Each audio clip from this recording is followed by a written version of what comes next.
ನೋಡಿ, ಈ ದಿನದ ಪೂಜೆ ಮಾಡಿ ತಿಂಡಿ ಅಡುಗೆ ಮಾಡೋಕ್ಕೆ ಅಡುಗೆ ಮನೆ ಒಳಗೆ ಹೋಗ್ತೀನಿ. ನಮ್ಮನೆ ದೇವರು ಎಲ್ಲಮ್ಮ ತಾಯಿ ರೇಣುಕಾದೇವಿ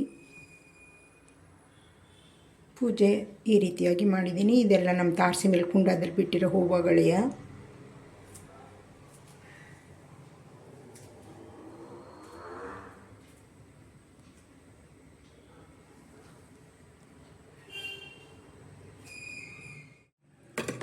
ಇದು ಇಡ್ಲಿ ಫ್ರೀ ಮಿಕ್ಸ್ ಪೌಡ್ರು. ನನ್ನ ಮಗಳು ಕಾವ್ಯಸ್ ಕುಕ್ಕಿಂಗ್ ಚಾನಲ್ ಅಂತ, ಅವಳೆಲ್ಲ ಪೌಡ್ರನ್ನು ಮಾಡ್ತಾಳೆ. ಅದನ್ನು ನೋಡಿ ಕಾವ್ಯಸ್ ಕುಕ್ಕಿಂಗ್ ಚಾನಲ್ನ ಅಲ್ಲಿ ಏನು ಬೇಕು ತೊಗೊಳ್ಳಿ. ಇದು ನನಗೆ ಕೊಟ್ಟಿದ್ಲು 1-2 kg ಇಷ್ಟ. ಇಡ್ಲಿ ಮಾಡ್ಕೊಂಬ ನೀನು ಸಮಯದಲ್ಲಿ ಅಂತ. ಇದೇನಿಲ್ಲ, ನೈಟು ಇವಾಗ ಸಂಜೆ ಆಗಿದೆ, ಒಂದು ಪಾತ್ರೆಗೆ ಹಾಕಿ ನೀರು ಹಾಕಿ ಕಲಸಿಟ್ಬಿಡೋದು. ಗಟ್ಟಿ ಕಲಿಸ್ಬೇಕು.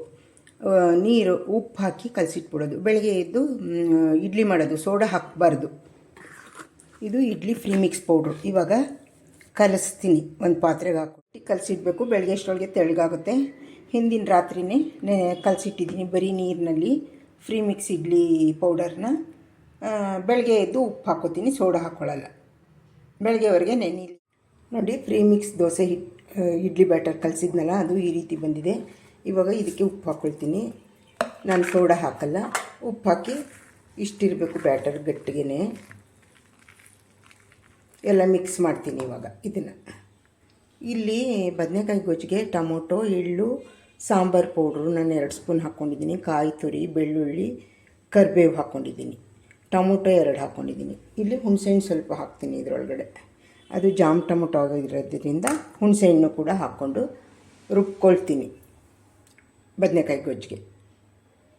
ಇದನ್ನು ಇಡ್ಲಿ ಪಾತ್ರೆಗೆ ಎಣ್ಣೆ ಹಚ್ಚಿಬಿಟ್ಟು ಇವಾಗ ಬಿಡೋಣ.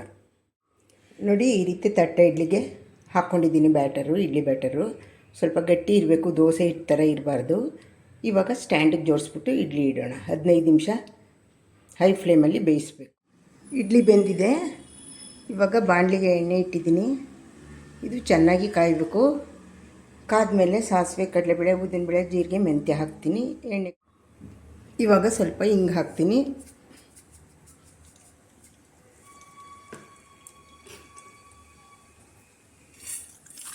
ಒಗ್ಗರಣೆ ಸಾಮಾನು ಹಾಕೋಣ.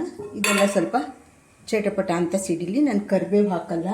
ಕರಿಬೇವು ರುಬ್ಬಕ್ಕೆ ಹಾಕಿದ್ದೀನಿ, ತೆಗೆದು ಎಸ್ಬಿಡ್ತಾರೆ ಅಂತ. ಸ್ವಲ್ಪ ಈರುಳ್ಳಿ ಹಾಕ್ತೀನಿ.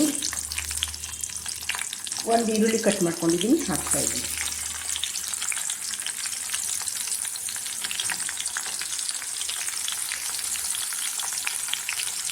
ಇವಾಗ ಬದನೆಕಾಯಿ ಕಟ್ ಮಾಡ್ಕೊಂಡಿದ್ದೀನಿ, ರೌಂಡ್ ಕಟ್ ಮಾಡ್ಕೊಂಡಿದ್ದೀನಿ, ಅದನ್ನು ಹಾಕ್ತೀನಿ. ಇದು ಎಲ್ಲ ಚೆನ್ನಾಗಿ ಎಣ್ಣೆಯಲ್ಲಿ ಬಾಡಿಸ್ಬೇಕು. ಇವಾಗ ರುಚಿಗೆ ತಕ್ಕಷ್ಟು ಉಪ್ಪು ಹಾಕ್ತೀನಿ.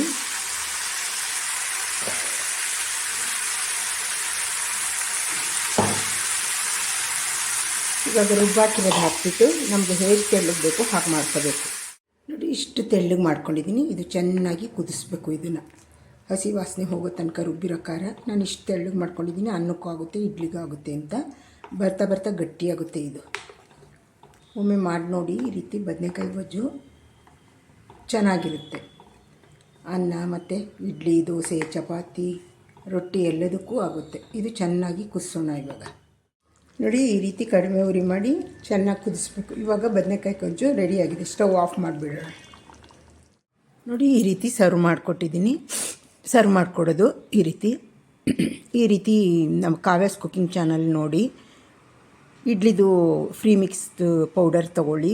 ಇದು ಎಮ್ಮೆ ತುಪ್ಪನೂ ಹಾಕಿದ್ದೀನಿ. ಎಮ್ಮೆ ತುಪ್ಪ, ಹಸಿನ ತುಪ್ಪ ಎಲ್ಲ ಮಾಡ್ತಾಳೆ. ಆ ಚಾನಲ್ನ ವೀಕ್ಷಣೆ ಮಾಡಿ. ದಯವಿಟ್ಟು ಸಬ್ಸ್ಕ್ರೈಬ್ ಆಗಿ ನನ್ನ ಚಾನಲ್ಗೆ.